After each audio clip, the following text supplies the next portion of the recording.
وتوفنا مع الأبرار. اللهم إني أسألك العافية المعافاة في الدنيا والآخرة. اللهم عافنا في بدن، اللهم عافنا في سمع، اللهم عافنا في بصر. لا إله إلا أنت يا مقلب القلوب. साहब आए हैं, मौला करीम उनके ज़िंदगी के अमाल को अच्छे बना दें, मौला उनके ज़िंदगी के अमाल को अच्छे बना दें, मौला हमारे इलाके के लिए उन्हें कामयाबी नसीब फरमा, उसमें आने वाले तमाम रुकावटों को दूर फरमा। मौला हमारा गांव बहुत पीछे पड़ा हुआ है, मौला करीम उन्होंने आने पर मौला बहुत कुछ किया है, मौला इस बार आने पर और बहुत कुछ करेंगे। मौला जितने वादे पूरे करेंगे पूरे वादों को निभाने की तौफीक अता।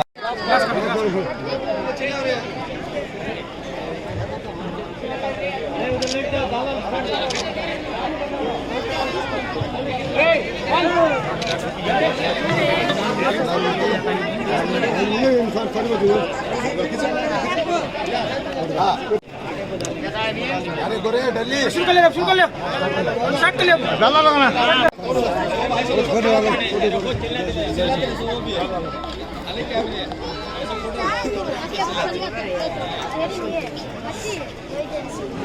ఈరోజు ఉదయగిరి హెడ్ క్వార్టర్లో ముస్లిం సోదరులు ఇఫ్తార్ విందుకి నన్ను ఆహ్వానించినందుకు వాళ్ళకి కృతజ్ఞతలు తెలియజేస్తూ ఈ శుభాకాంక్షలు తెలియజేస్తూ అదేవిధంగా రంజాన్ ఈద్ ముబారక్ తెలియజేస్తూ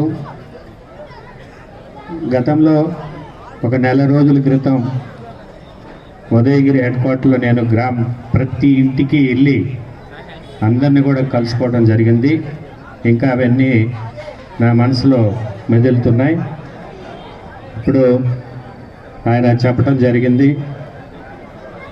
ఉదయగిరి హెడ్ క్వార్టర్లో ఏమేమైతే సమస్యలు అవన్నీ కూడా తెలుగుదేశం అధికారంలోకి రావగానే ఖచ్చితంగా ఈ సమస్యలన్నీ పరిష్కరిస్తామని చెప్పే సందర్భంగా తెలియజేస్తున్నా. ప్రతి ఇంటికి 4,936 ఇళ్ళు ఇంటింటికి వెళ్ళి తిరిగి చూశాను కాబట్టి నాకు క్షుణ్ణంగా తెలుసు ఇక్కడ పరిస్థితులన్నీ. ఖచ్చితంగా రాబోయేది తెలుగుదేశం పార్టీ అధికారంలోకి వచ్చిన తర్వాత చంద్రబాబు నాయుడు గారితో మాట్లాడి ఇక్కడ ఏ సమస్యలన్నా కూడా పరిష్కరిస్తా అని చెప్పి సందర్భంగా తెలియజేస్తూ సెలవు తీసుకుంటాను. ఈరోజు ఉదయగిరి హెడ్ క్వార్టర్లో ముస్లిం సోదరులు రంజాను ఇఫ్తార్ విందుకి నేను హాజరు కావటం జరిగింది. ఇక్కడి నుంచి సీతారాంపురం బస్నేపల్లిలో కూడా ఇఫ్తార్ విందుకి హాజరవుతున్నాను. ముఖ్యంగా ఈరోజు ఉగాది పండగ,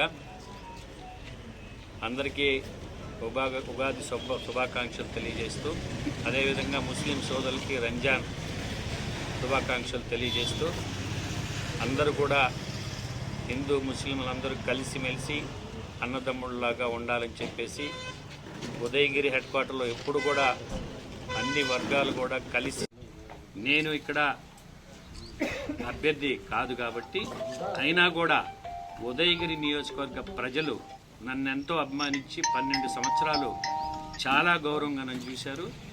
ఏ రోజు కూడా వాళ్ళని నేను మర్చిపోను. గతంలో నేను ఉదయగిరి హెడ్ క్వార్టర్లో డోర్ టు డోర్ పాదయాత్ర చేసినప్పుడు ఉదయగిరి కొండ టూరిజం అయితేనేమి, స్లమ్ ఏరియాలని స్లమ్ రిహాబిలిటేషన్ కింద ఎప్పుడో ఇందిరాగాంధీ ఎన్టీ రామారావు గారి టైంలో పాతబడిన ఇళ్ళు చాలా దయనీయమైన పరిస్థితులు ఉన్నాయి. ఈ రెండింటిని ప్రత్యేకంగా శ్రద్ధ పెట్టి చేయాలని ఆ రోజు నేను చెప్పడం జరిగింది. ఖచ్చితంగా వాటిని మాత్రం టూరిజం కింద దీన్ని ఈ స్లమ్ రిహాబిలిటేషన్ మాత్రం చంద్రబాబు నాయుడు గారు రేపు గవర్నమెంట్ వచ్చిన తర్వాత ఆయన దృష్టికి తీసుకెళ్ళి ఆయన ద్వారా ఈ పనులన్నీ కూడా నేను చెప్పిన మాటకి కట్టుబడి చేస్తానని చెప్పి కూడా మళ్ళీ కూడా అందుకనే పార్టీలో చాలామందికి అనేక కారణాల వల్ల టికెట్లు రావచ్చు రాకపోవచ్చు. టికెట్ వస్తేనో లేదా ఎమ్మెల్యే అయితేనో కాదు, సేవ చేయాలంటే మనసు ఉండాలి.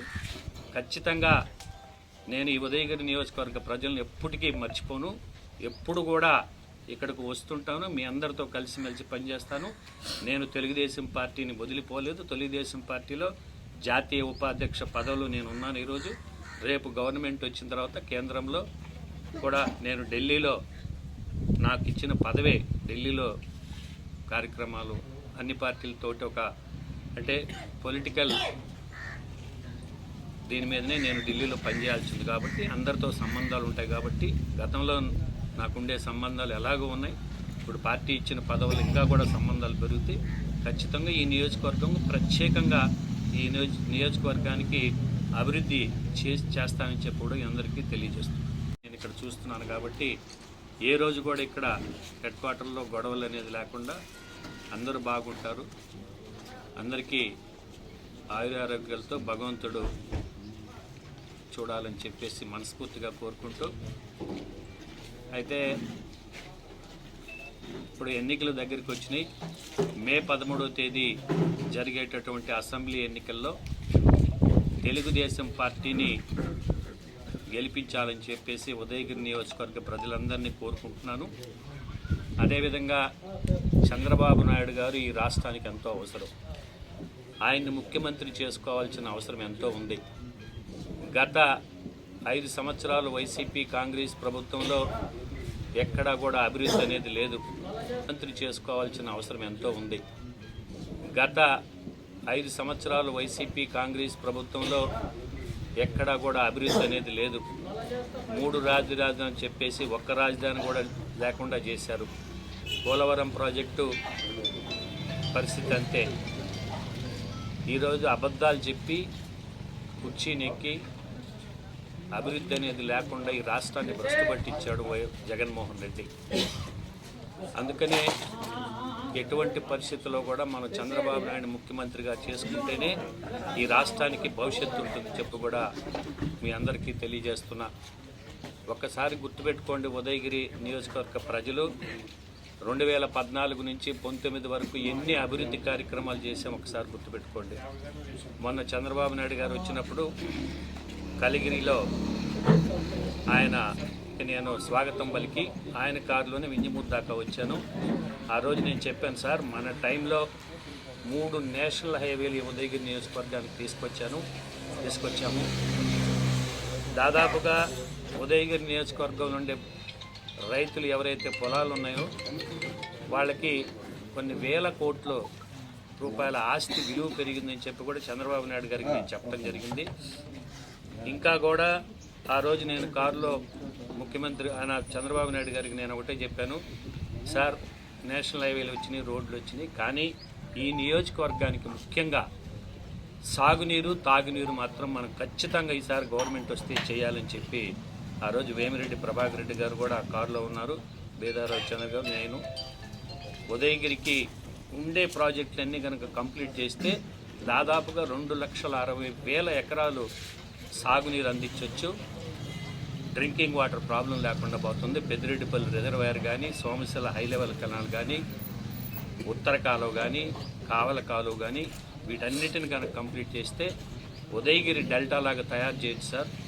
మరిన్ని వీడియోస్ కోసం ఛానల్ ని సబ్స్క్రైబ్ చేయండి. లేటెస్ట్ అప్డేట్స్ కోసం వాట్సాప్ ఛానల్ ని ఫాలో చేయండి. అండ్ లింక్ డిస్క్రిప్షన్ లో ఉంది.